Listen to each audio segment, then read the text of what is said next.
Every once in a while, we get a legendary entrepreneur, Craig Newmark, founder of a small company called Craigslists. He's an entrepreneur, but most impressively, he's a philanthropist, changing the world, helping me with my mission to empower over 1 billion people to be happy. Welcome to the Playbook, Craig. How are you?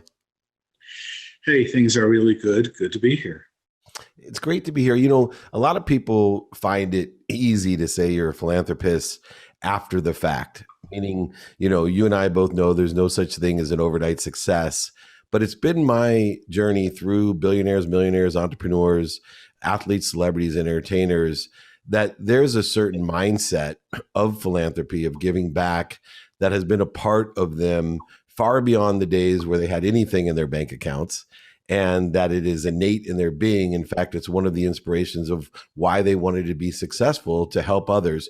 Where did your philanthropic energy and philosophy start? And who was the most inspirational growing up to you to give back?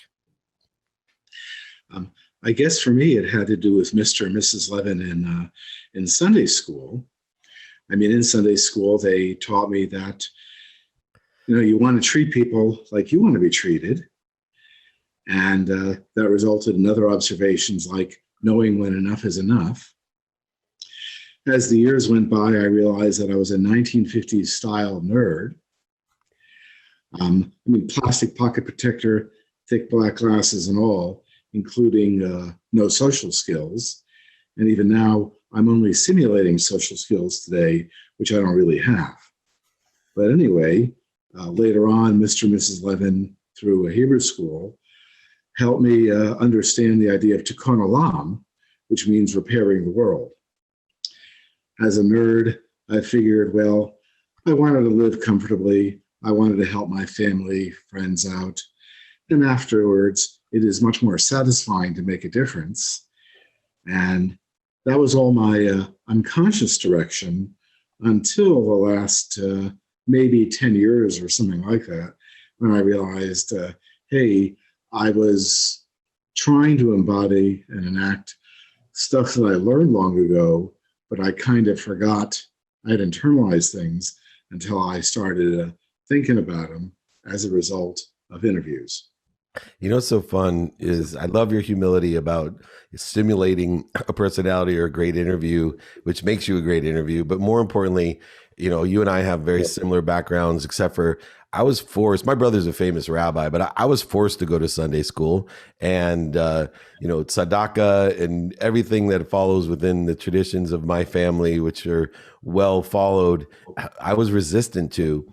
And yet, as I reached the pinnacle of my career in the same respect, it was so funny how I went back to understanding and taking stock in who I was and what I learned because my mom made me go to Sunday school. Were you, I promised to ask questions nobody else has, so here's one. Were you resistant when you were a child to go to Sunday school, or was it something that you liked? I was resistant in the later years, the equivalent high school years. In my first years, I was very eager to play by the rules. Something changed in high school, but unfortunately that was correlated with socialization issues. So it's a combination of winning and losing at the same time. Now, you're an early adapter in, like me, technology. I started my career in the internet in 1992. You were at Case Western studying computer science when I know you were building, floppy disk type of computers, XT computers of some sort, a 286, if the kids out there may not know what that means, with a 9600 baud modem.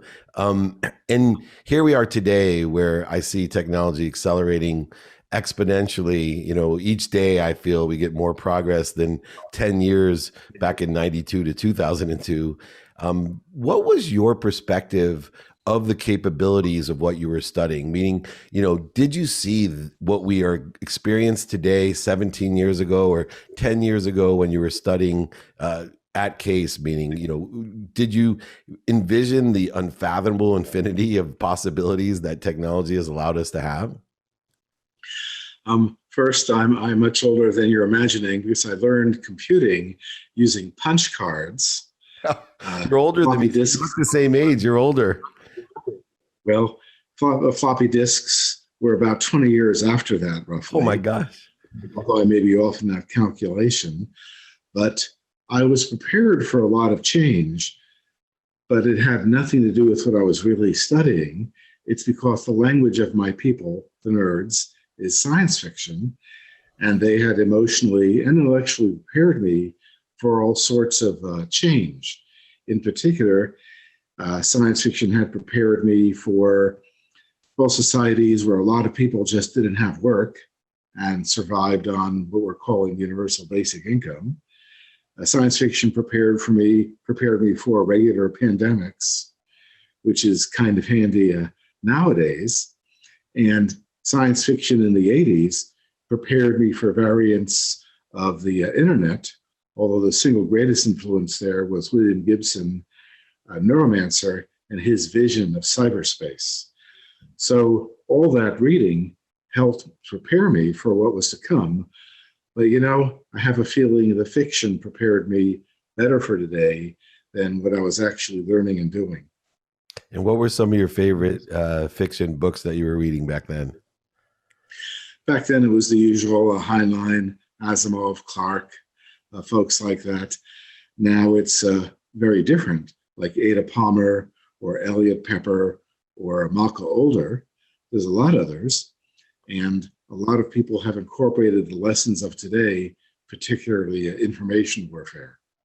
I do a lot of work with SAP, and Ken Rosenberg, who is the head of the global initiatives there with SAP, one of the executive vice presidents. We were on a campaign within, one of the largest corporate organizations in the world to bring back science fiction, because we both agree, and I was wondering if you could give me your perspective, that we used to have to learn how to do the. I learned the skills of computer science and programming, et cetera. But today, I think we're limited by our imagination. That the technology has outgrown a lot of people's imagination. That they're catching up to what technology's capabilities are, instead of dreaming about building the capabilities that we need to get to Mars or to do certain things. Where do you see that relationship in perspective of people's mindset today? Has technology outdone our creativity and dreams, or on average, are we still capable of dreaming beyond the technology that exists today?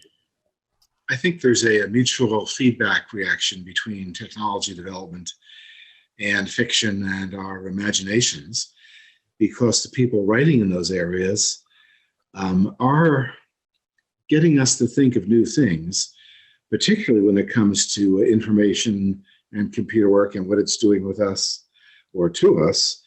A lot of the fiction I read describes the effect of social media on cultural development.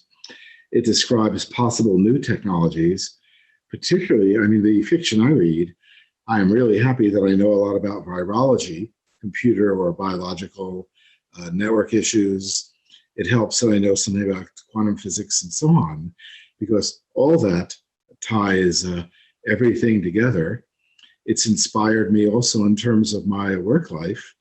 Like, I'm old enough that I should have retired some time ago. And technically, I retired from Craigslist. For example, I was a customer service rep until a few years ago, but I've retired from Craigslist. I still do customer service, and I'm working harder than I ever did, but it's on behalf of philanthropy. Yeah, and that dedication is so appreciative, and the not just the amount of money that you give. A lot of people can stroke a check from the successes that they've had fiscally, but you're fully engaged with your person. And I was wondering, my career in technology started with what I call access. I had Justice Scalia tell me, I work for a company called Westlaw, one of the first big research companies on the internet, natural language searching. And I was in front of the Supreme Court pitching why legal research online would be so significant. And Justice Scalia said, people will never do research online. We need books to do research.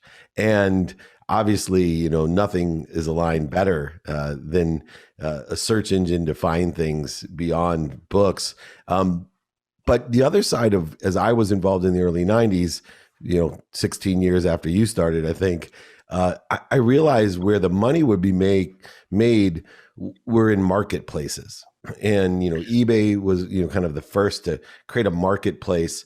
And how did you utilize your skills and knowledge about computers and programming, et cetera, to apply it to what is truly a very simple concept that people want to buy and sell things for the greater good? I think the best way I describe billions of dollars of money on the internet being spent is one man's trash is another man's treasure. Whether you're 1-800-JUNK or Craigslist or eBay or whichever one it's out there, it's a very simple historical philosophy. How did you make that jump and say, this is the space that is really applicable to what I know? I didn't make that jump because I came to it from a different path accidentally, in that I started a simple mailing list in 95 where I would share useful stuff I heard, like arts or technology events, with a small mailing list. And then I just took it from there. People started adding categories of what I was sharing, like apartments or jobs, and that what amounts to classifies evolved naturally out of that. I did use my technology skills to make that much more effective. For example, at some point, probably in 96, this was all email, but then I realized, I can write some code, which turned emails into web pages. And I had instant web publishing essentially for free. I mean, at different points, I spent a little bit for web hosting, but $35 a month is nothing. And so I started that and then just ran it as a hobby and only turned it into a company when people helped me understand that, if I wanted to be serious, it had to have a company structure. The hard part, though, was just turning down the bankers and VCs, because I decided not to do things the usual Silicon Valley way, but I decided to minimally monetize everything, which is not an altruistic decision, but it's a decision based on making a difference.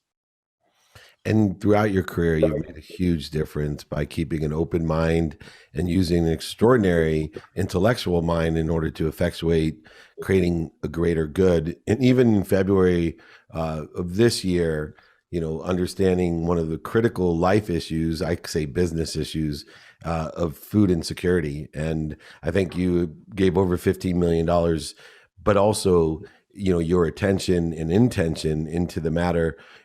How do you choose, with all the different things that we can support, how do you choose which to prioritize? Because you do so many different things within the context of philanthropy.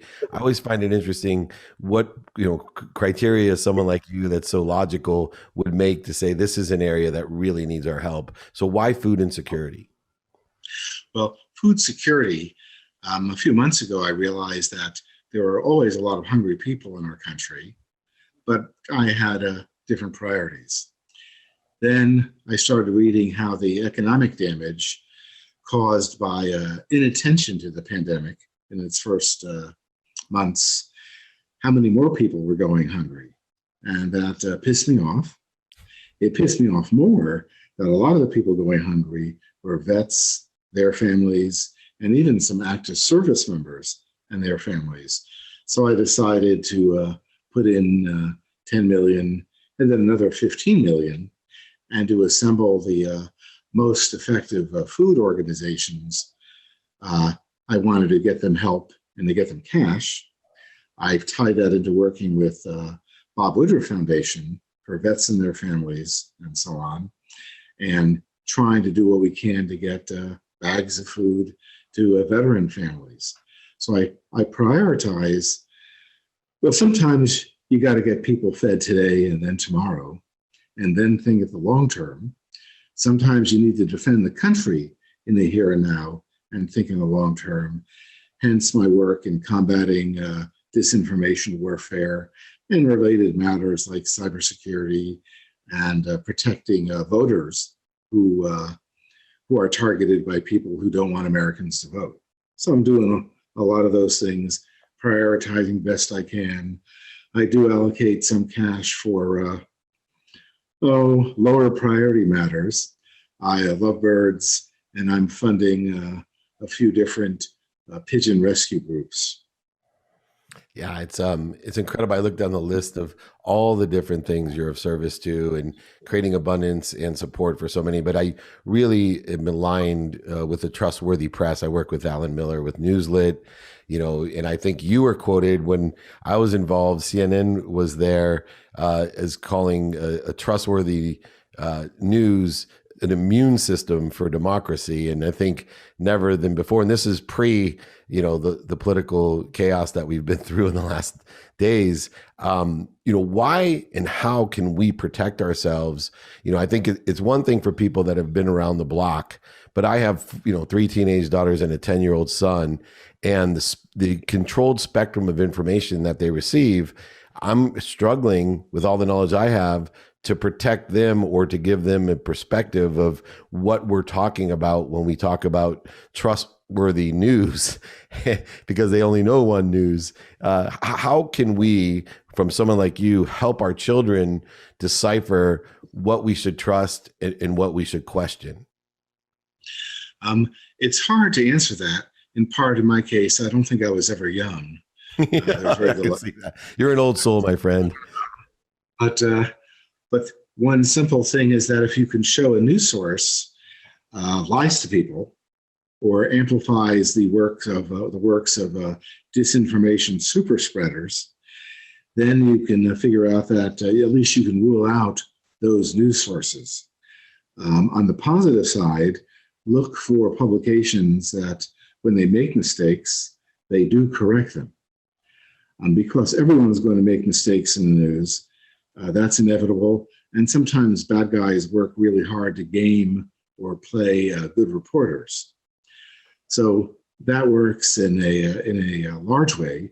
But this is large. This is also a big open question. Dana Boyd maybe knows more about this than anyone, and she wrote a book about this subject called "It's Complicated," because she'll actually talk to kids in large numbers, and especially at this rate of social change, it's very difficult for an adult to know what kids are seeing these days, good and bad. And in my case, it's an issue since I have 22 nephews and nieces, although I haven't checked today. But the deal is that I'm happy just nudging people away from disinformation super spreaders, and maybe that's helping a little bit. But mostly I know that kids may be much smarter than I was at that age.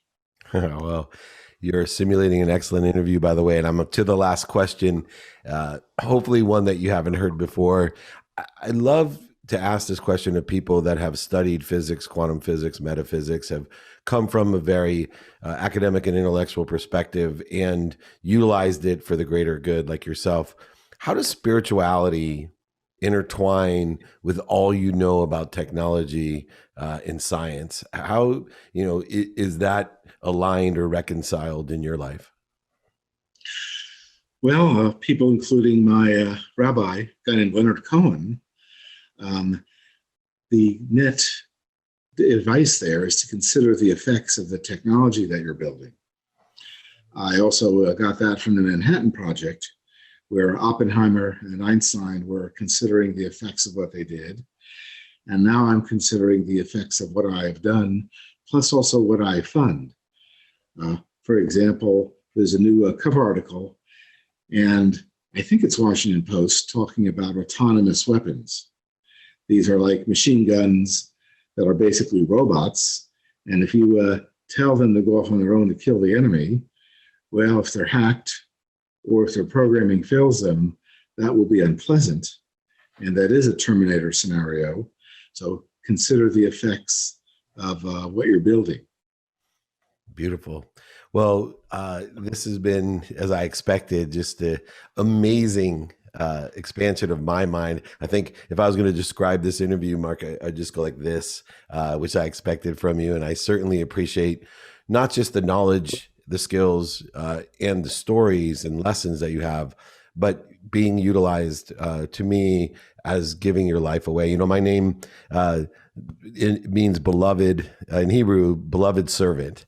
And it's so nice to meet another beloved servant. And I appreciate and know why the abundance has come through you for so many other people. And I will do anything to help you serve and appreciate all you've done in the business world, but more importantly, to help humanity. This is Dave Meltzer with the incredible Craig Newmark, not only the founder of Craigslist, but most importantly, one of the biggest philanthropists with the biggest hearts that's ever been on this show. Thank you so much.